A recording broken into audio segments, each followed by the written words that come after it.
The Treasury Department has been sending out letters that millions of Americans are completely unaware of. And if you've been checking your mailbox lately, you might want to pay extra attention because there could be a surprise waiting for you worth up to $1,800. This isn't some scam or clickbait promise. This is actual money that the government owes people, and they're finally getting around to sending out notifications about it. The crazy part is that so many people have been throwing these letters away thinking they're junk mail or some kind of advertising gimmick, when in reality they contain information about real money that belongs to them. The letters look pretty official, which actually makes some people more suspicious because we've all been trained to be wary of anything that looks too good to be true.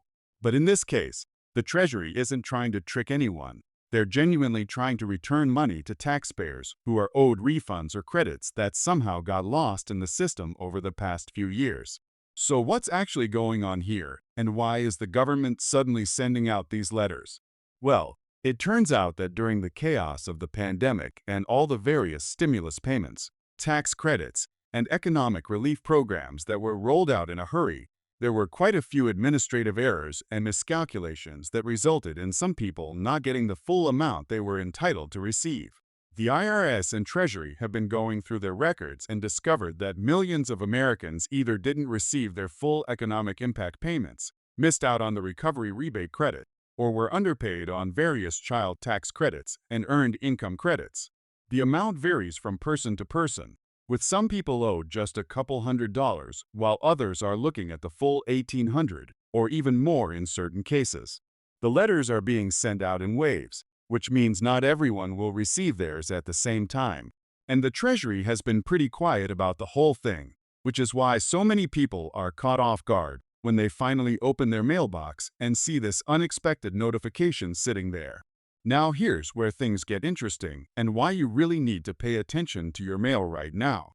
These letters aren't automatically followed by a check. Instead, they're notifications telling you that you may be eligible for this money and providing instructions on what you need to do to actually claim it.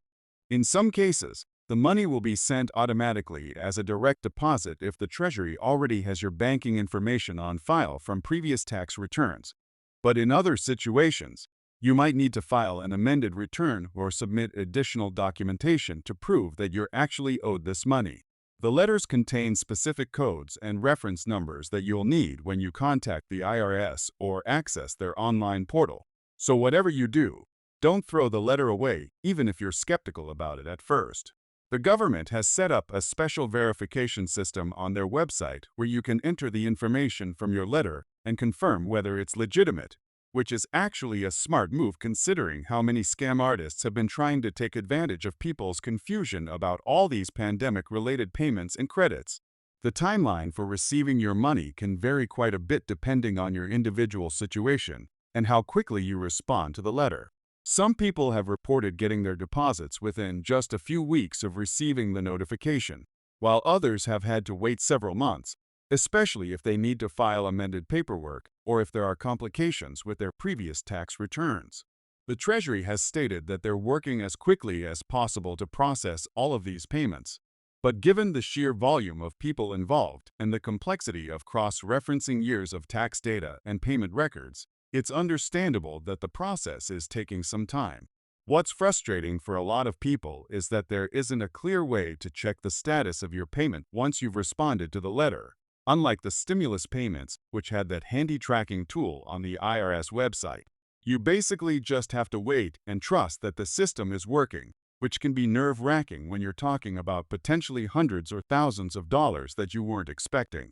One of the biggest questions people have been asking is why this is all happening now, years after the original payments were supposed to have been distributed. The answer is complicated, but basically comes down to the massive backlog of tax returns and paperwork that piled up during the pandemic when IRS offices were operating with limited staff and outdated computer systems that couldn't keep up with the unprecedented volume of work. The agency has been working through this backlog methodically, and as they've been processing returns and reconciling accounts, they've discovered all these discrepancies where people were shorted on their payments or never received certain credits they qualified for in the first place. There's also been a push from consumer advocacy groups and members of Congress who have been pressuring the Treasury to do a better job of tracking down people who are owed money rather than just sitting on it indefinitely.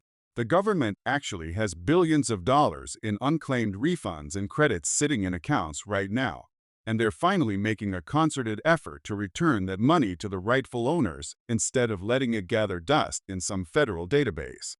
What makes this situation even more complicated is that not everyone who receives one of these letters is necessarily going to get the full $1,800 that's been mentioned in the headlines. That number represents the maximum amount that some individuals could be owed based on missed stimulus payments and various tax credits combined. But your actual amount will depend on your specific circumstances, including your income level, filing status, number of dependents, and which payments or credits you already received versus which ones you missed. Some single filers might only be owed a few $100s, while families with multiple children could potentially be looking at several $1,000s when you add up all the different credits and payments they were shortchanged on. The letter you receive should include an estimated amount, though in some cases it might just say you're eligible without specifying exactly how much until you go through the verification process. There's also an important deadline component to all of this that you absolutely need to be aware of if you want to claim your money. The Treasury has indicated that people generally have 3 years from the original due date of a tax return to claim a refund, which means that money from the 2020 and 2021 tax years could soon be at risk of expiring if people don't act quickly. Once that 3-year window closes, the money technically becomes property of the government, and you lose your right to claim it, which seems incredibly unfair, but that's how the law is written. This is why the Treasury has been ramping up their efforts to notify people now, because they know that deadline is approaching for some of these older credits and payments, and they don't want to face a public relations nightmare when millions of Americans find out they missed out on free money simply because they didn't know about it in time. The letters themselves are pretty distinctive once you know what to look for, which can help you avoid accidentally tossing yours in the recycling bin along with all the credit card offers and insurance solicitations. They typically come in a standard white envelope with the Department of Treasury logo in the upper left corner, and the return address will be from either the IRS or the Bureau of Fiscal Service depending on what type of payment you're owed. Inside, the letter will have official letterhead and will reference specific tax years and payment programs by name, using terms like economic impact payment, recovery rebate credit, or additional child tax credit. There should be a notice number printed on the letter, usually in the upper right corner, and this number is crucial for verifying the legitimacy of the correspondence.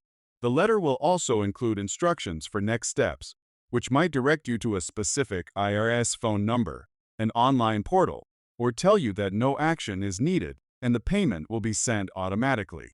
Scammers have obviously caught wind of these legitimate Treasury letters and have been trying to exploit the situation by sending out fake notifications designed to steal people's personal information or banking details.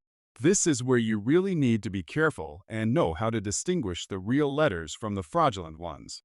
The genuine Treasury letters will never ask you to provide your Social Security number, bank account information, or credit card details via email or over the phone unless you initiated the contact yourself through official channels. They won't threaten you with arrest or legal action if you don't respond immediately, and they won't ask you to pay any kind of processing fee or wire money in order to receive your refund. If you receive something that has any of these red flags, it's almost certainly a scam, and you should report it to the Treasury Inspector General and delete or shred it immediately without responding.